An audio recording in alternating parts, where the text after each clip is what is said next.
Hello বন্ধুরা, আজকে তোমাদের সাথে শেয়ার করব সুজির মালপোয়া রেসিপি।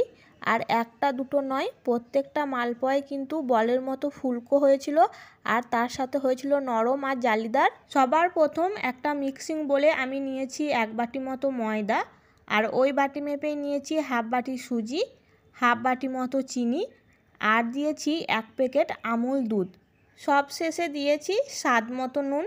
এবার 1 বাটি পানি দিয়ে সমস্ত শুকনো উপকরণগুলো খুব ভালোভাবে পানির সাথে মিশিয়ে নিতে হবে।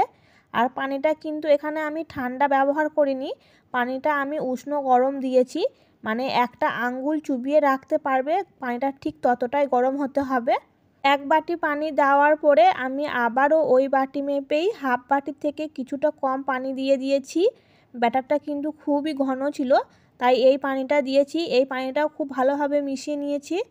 ব্যাটারটা খুব ভালোভাবে ফাটিয়ে নিতে হবে। তারপর একটা ঢাকনা দিয়ে রেস্টে রেখে দেবো 1 ঘন্টার জন্য।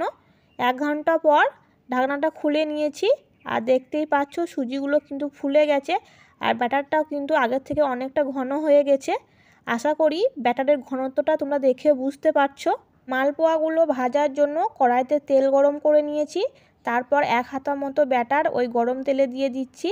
খেয়াল রাখতে হবে তেলটা কিন্তু হাই হিটে গরম করে নিতে হবে। আর মালপোয়ার ব্যাটারটা যখন তেলে দেবে, তেলটা কিন্তু মিডিয়ামে করে দিতে হবে। কোনো রকম নাড়াচাড়া করার দরকার নেই, অটোমেটিক কিন্তু মালপোয়াগুলো ফুলে ওপরে ভেসে উঠবে। তারপর খুন্তি দিয়ে একটু তেল ওপর দিকে ছড়িয়ে দিতে হবে। এইভাবেই মিডিয়াম আঁচে উলটপালট করে ভেজে নিলেই কিন্তু আমাদের মালপোয়াগুলো রেডি হয়ে যাবে। বাদ বাকি মালপোয়াগুলো কিন্তু আমি একই রকমভাবে ভেজে নিয়েছিলাম, আর প্রত্যেকটা মালপোয়াই কিন্তু আমার বলের মতো ফুলেছিল।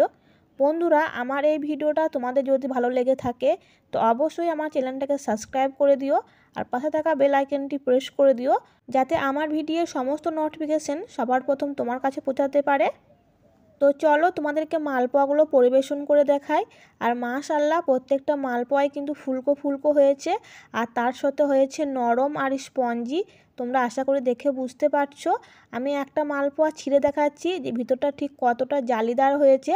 তোমরা অবশ্যই বাড়িতে এরকমভাবে ট্রাই করবে। মাশাআল্লাহ খেতে কিন্তু অনেকটাই মজার হয়।